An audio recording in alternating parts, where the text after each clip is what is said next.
Commencer par l'exercice 1. Mais madame, on avait des devoirs pour aujourd'hui. Ah bon? Oui, justement, on devait faire l'exercice 1 et l'exercice 2. Mais putain, mais tu peux pas fermer ta gueule, toi? Ah oui, c'est vrai. Oh, merci beaucoup, Alexandre. Vérification du travail. Ah ouais? Et là, il y a le mec qui me fait... Meuf, bouge pas. Quoi? Il y a une guêpe. Bouge pas, sinon elle va te piquer. Arrête de bouger, meuf, sinon tu vas l'affoler. J'ai trop peur des guêpes, meuf. Bouge pas, elle est près de ton œil, là. Elle va me piquer. Pas si tu bouges pas. Attends, elle va partir. Ah, elle m'a piqué, là. Non, elle t'a pas touché, bouge pas. Je te jure, j'ai senti une piqûre. Mais non, regarde, elle part là. T'es sûr? Je sais pas, d'un coup, je me sens bizarre, regarde. Je te promets, y a rien, tu t'es pas fait piquer, t'as rien. C'est quoi le truc qui vole, là? C'est un frelon. Salut! Salut! Mais t'as pas oublié ton sac, là? Mon sac de... Bah, ton sac de cours. Ah bah oui, putain, on va en cours, là, on est jeudi. Tu reviens? Ouais. Sacrée tête en l'air! Crois-moi, c'est plus compliqué que ça. Et voilà, désolée, j'avais zappé. J'ai l'habitude, t'inquiète. Je mets de la musique. C'est bon, on y va? Voici les clés. Attendez. Quoi? Y a un problème? J'ai oublié mes clés de maison. Tu vas les chercher? On t'attend. Merci! Ça lui arrive souvent, ces oublis? Tout le temps, on n'est pas parti avant 15 minutes, là, je te préviens. Pourquoi? Parce qu'elle va faire une dizaine d'allers-retours. J'allais chercher quoi? Tes clés. Ah oui, pardon, je reviens. Mes clés.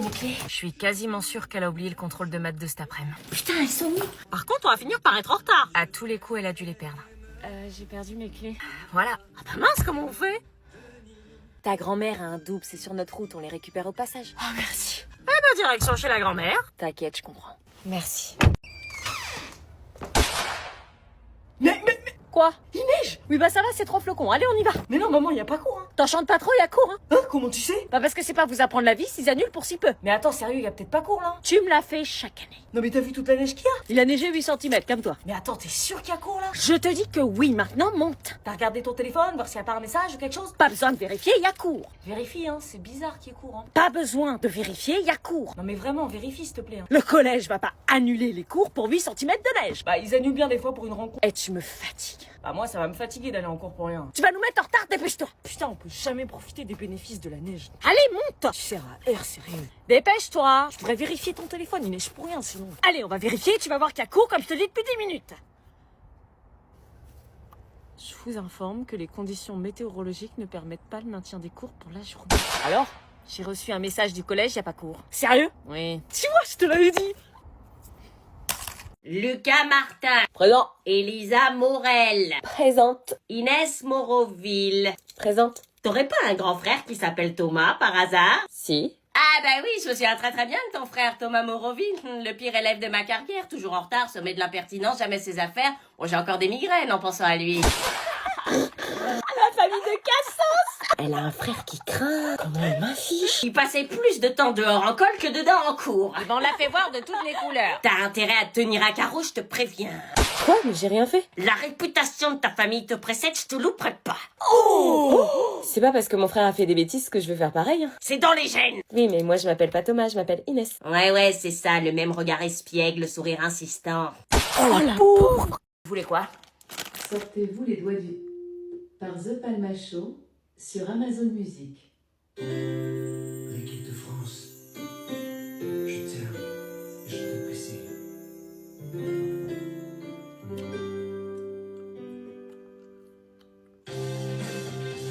Alexa, stop. Vous avez entendu, la France se prépare à un choc contre la Russie dans 3-4 ans. Quoi? Mais genre, une vraie guerre? Ouais, l'armée française doit être prête et tout. Quoi? Arrêtez, ça me fait trop flipper. Mais n'importe quoi, il raconte des mythos, frère. Ah si, c'est Hugo Décrypte qui l'a dit. Hein. Voilà. Ah ouais, là, si c'est Hugo... Si c'est Hugo qui l'a dit, on est grave dans la merde. Hein. Tant qu'Hugo Décrypte l'a pas dit, je le crois pas, mais là, il l'a dit. Si c'est Hugo, c'est pas des mythos.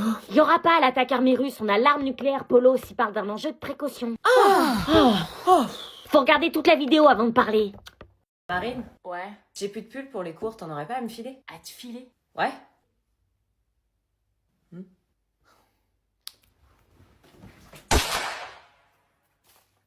Allez ma belle, grosse promo aujourd'hui, il est plus la 5, les vestes à 8 et si t'en prends un chèque, je te fais un lot à 11. Tu déconnes là. Règlement par chèque, espèce, carte bleue. Mais attends, tu peux me les donner? Non, et pas d'échange ni remboursement. Mais tu vas pas me les vendre. J'ai besoin de me racheter des fringues, il me faut un retour sur investissement. Je suis ta sœur quand même. Je te le fais à prix d'amis déjà, sinon c'est direction Vinted. Putain, c'est abusé. Bah sinon c'est dégueulasse, toi t'as une grande sœur, t'as toutes les fringues gratos. Moi j'ai pas de grande sœur, je paye tout, mais tu vis dans quel monde là? C'est pas de ma faute moi.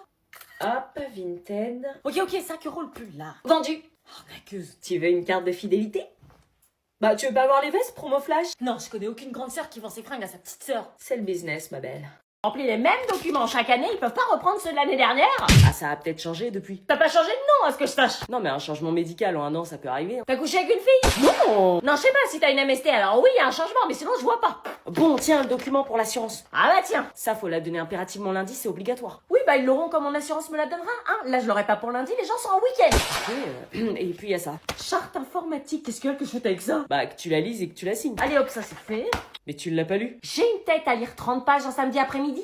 Et j'ai cette feuille aussi. Je suis censée remplir quoi, moi? Bah, mon nom, mon prénom. Tu peux pas les remplir toi-même, tu les connais ces informations, c'est les tiennes. Ouais, mais j'ai peur de me tromper. Assurance scolaire, centre de vaccination, photo d'identité, mais c'est plus une rentrée, c'est un dossier du FBI. Tiens, il y a un autre papier aussi. C'est quoi ça encore? Bah, je sais pas, la prof principale, elle a donné ça, elle a dit vos parents sauront. On saura, oui, sinon on est des mauvais parents. Et on doit rendre tout ça pour quand? Pour lundi. Je croyais que c'était que pour l'assurance. Ah bah non, c'est tout qu'on doit rendre lundi. Ah oui, donc dans l'équation, nous on n'a pas de week-end. On a fait le rentrée aussi, mais on n'a pas de week-end.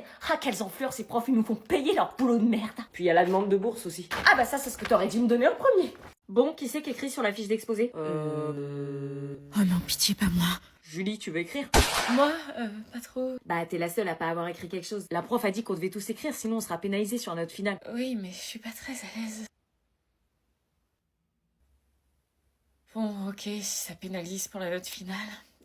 J'écris quoi? Fin observateur de la société, Molière dépeint dans ses pièces les mœurs de la bourgeoisie. On peut te dicter sinon. Non, ça changera rien. Fin observateur de la société. Et pour les tours de parole, moi je veux bien présenter la première partie de présentation générale. Comment je galère, purée, faut pas qu'ils se rendent compte. Ok, bah je veux bien la deuxième partie, moi. Observateur, ça s'écrit avec un S ou un Z? Mais attends, tu fais quoi là? Oh non, on l'a capté. Quoi? T'as fait plein de fautes là? Fais la meuf choquée d'avoir fait des fautes comme si de rien n'était. Où ça? Oh non, tu sais qu'on peut pas effacer et qu'on est noté aussi sur l'orthographe?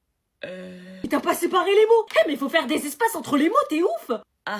Fin observateur, c'est pas en un seul mot! Et on peut pas effacer, putain! On peut plus effacer, hein, ça va faire ultra moche si on met du correcteur par-dessus, hein. Désolée, je vous avais dit que... Mais c'est ouf, t'as fait une faute à société, mais tu sais pas écrire ou quoi? C'est trop la honte de faire une faute comme ça en seconde! T'as combien de moyenne en français? 0? J'ose pas leur dire, j'ai peur qu'ils se moquent. Vas-y, tu nous as niqué notre exposé là! Allez, dis-le. Je suis désolée, je suis dysorthographique. Ça veut dire quoi? Quand j'écris, je fais des fautes d'orthographe, j'inverse des mots et je le fais pas exprès, c'est un trouble de l'apprentissage. Ah, on savait pas. Désolée. C'est pas grave, c'est juste plus long pour moi, c'est tout. Bah fallait le dire, on t'aurait aidé. Merci, mais j'écris quand même, c'est mon exposé aussi. On va t'aider. Bonne année, Bonne année! Bonne année. Ah bah tiens, c'est le moment de recevoir tous les messages de bonne année. Grave. Ça va? On dirait que t'as vu un fantôme. Presque. Excusez-moi, je me sens pas très bien là. Quelle mouche la pique. Oh, tu sais, c'est les ados. Je reviens. Mais quelqu'un t'a envoyé un message? Mon ex vient de m'envoyer un message pour me souhaiter la bonne année. Quoi? Cyril là, celui qui t'a brisé 4 fois le cœur cette année? Oui. Oh, donne-moi ton téléphone, je vais lui parler. Non, non, c'est pas la peine, je vais me débrouiller. Et tu lui réponds pas, hein, tu retombes pas dans ses filets. Non mais le kilo qu'il a, me souhaiter une bonne année après le calvaire qu'il m'a fait vivre. Je suis censée dire quoi moi, merci? On s'est pas parlé depuis 4 mois et il revient avec un message tout pourri, même pas personnalisé.